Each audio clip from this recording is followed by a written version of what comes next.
Welcome back to the channel, guys. My name is Mike. This is my aviation channel, and today's video we're going to be talking with Tony Clay. Tony Clay is the secretary of BPAG. For the last few months, I've been helping volunteer with BPAG, which stands for the British Phantom Aviation Group, and they're restoring 3 beautiful F-4 Phantoms. And this is something I've wanted to be involved with for a long time. I found BPAG, and that's what I've been doing. I've been documenting the processes when I've been going down there. And I had a really interesting conversation with Tony. We got it on camera. But Tony's going to be talking about BPAG and answering some of the questions that we've been getting in the comments in the videos over the last few months as well. So guys, I hope you enjoyed this video. Guys, remember, please subscribe. It means a lot and it just helps grow the channel. And click that notifications and give it a thumbs up if you like it. And comment whatever you want down in the comments down below. Anyway, guys, I'm going to hand this over to Tony. The reason why I feel these aircraft behind should be preserved, the Phantom in particular, is because I consider them to be just as important as perhaps the Spitfire and the Hurricane were during the Battle of Britain. These dealt with a Cold War, not a hot war, but it's because of aircraft like this, the air crew, the ground crew and all the support staff that kept these aircraft flying and operating, they stopped the Cold War from becoming hot. It's our job here to make sure that they're remembered, the air crew remembered, the ground crew remembered, and all of those supporting the operations of the Phantom in British service. What's been the most rewarding part of the whole process? I would say seeing how far we've come in so few years. I would also say the friendships that have been built up. There's obviously, as you've seen today, a lot of banter between a lot of us. None of us knew each other 4 or 5 years ago. And it's kind of quite a nice social element. And it brings a lot of people together. Obviously, ex-air crew. There are ex people who were cadets as such, and so probably, you know, like myself, have got an idea of what it was like back in the 80s when these aircraft were flying. And obviously we've got the younger generation, because fundamentally myself and the other senior management members, we're not going to be around forever, and we are going to have to pass this on to another generation to take it over. So I think there's a lot of challenges to be faced, and I think it'll be great when we can obviously showcase the very first aircraft that's fully renovated to pristine condition. Okay, so ideally, I think, as I mentioned before, we'd like volunteers to come down. It's about getting hands-on. It's about getting dirty. It's about getting learning new techniques, or learning actually old techniques. Realistically, you got to remember today's aircraft very computerized. This is a 1950s design. It's very much a case of bolts, tubing, cabling.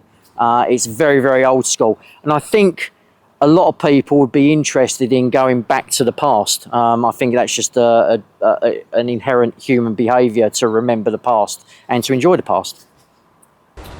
Guys, I'm really sorry to interrupt this video, but without my channel sponsors, I wouldn't be able to do all the things that I do on this channel.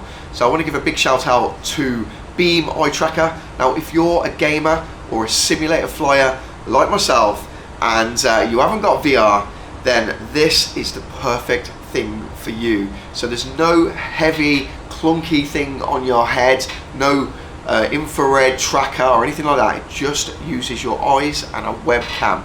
And guys, watch how cool this is.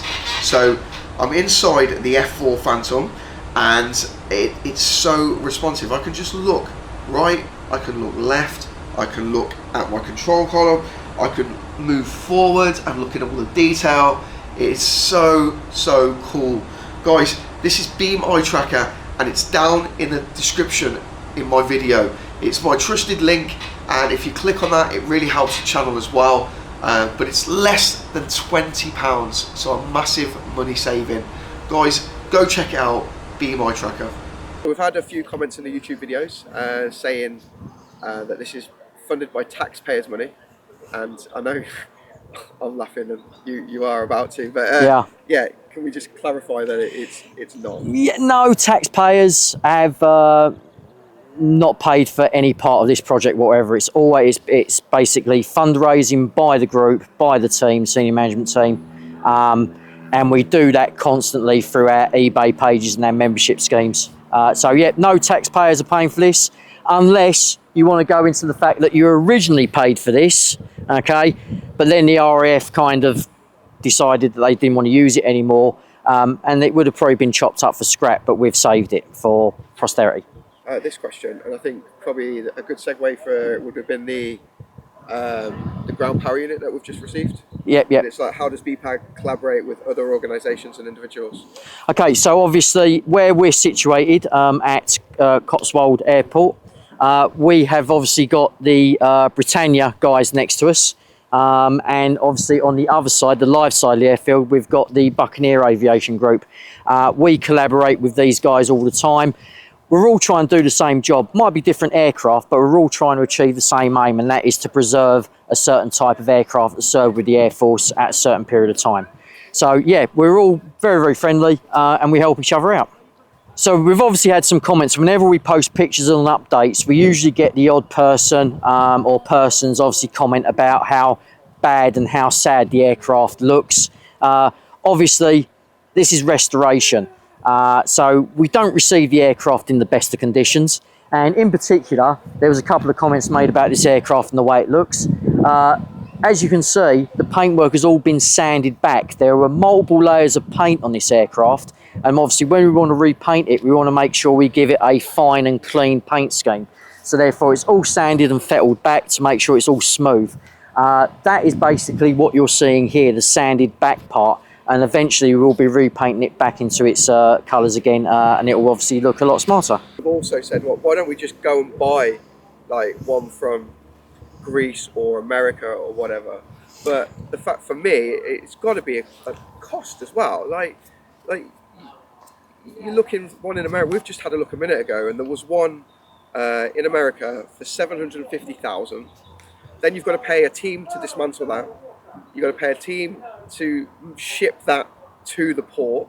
Then it's got to be containered up or whatnot to be shipped over here, then reassembled, and then all the red tape that needs to be done over here. You're talking millions of pounds to get one up and running.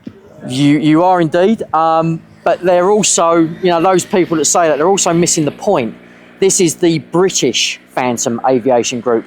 We only want aircraft that served with the British Armed Forces. Anywhere from Turkey, Greece or anywhere else didn't serve with the British Armed Forces. It was only the FG1, the FGR2 and the F4J UK, okay?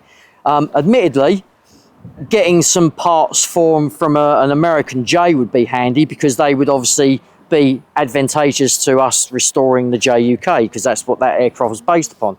But yeah, buying another aircraft from another country is a bit pointless, because we're the British Phantom Aviation Group. We're not the Greek Aviation Group, Phantom Aviation Group, or the Turkish Phantom Aviation Group. So yeah, bit of a pointless statement. Cool. If I was to have a wish list, I think number one would be a permanent building. Obviously, what we've got behind us will do for the meantime, but realistically, we need something that's made of steel and concrete. Number two, it would be really, really handy if we could a supply source, but as we all know, it's very, very difficult to get supplies and get replacement parts. We rely on donations, of which a lot of our supporters have actually come back and said, oh, I took this out of a Phantom 30 odd years ago when they retired, you can have it for your restoration cause, which is amazing, and we're incredibly grateful for all those donations. I'll interrupt on this a little bit, but yeah. One thing I did see in the comments was there was a lot of ex-RAF engineers that had actually worked on these in the comments, and would you encourage them to come down? Well, yeah, I mean, we encourage anybody to come down. You know, all help is welcome. Obviously, we are at certain stages of all the aircraft. So, for instance, you know, someone who worked on the engines would be fantastic when we get to the stage of putting the engines back in. But that might be a good few years down the line. you know, of course, we've got the J79 in there that needs cleaning up. So, I mean, any guys that works on the J79 engines, they could come down and help us with that. The engine will probably never run again, but at least from a display point of view, it could certainly look a bit prettier. So, yeah, basically, everybody and anybody is welcome to come down and volunteer.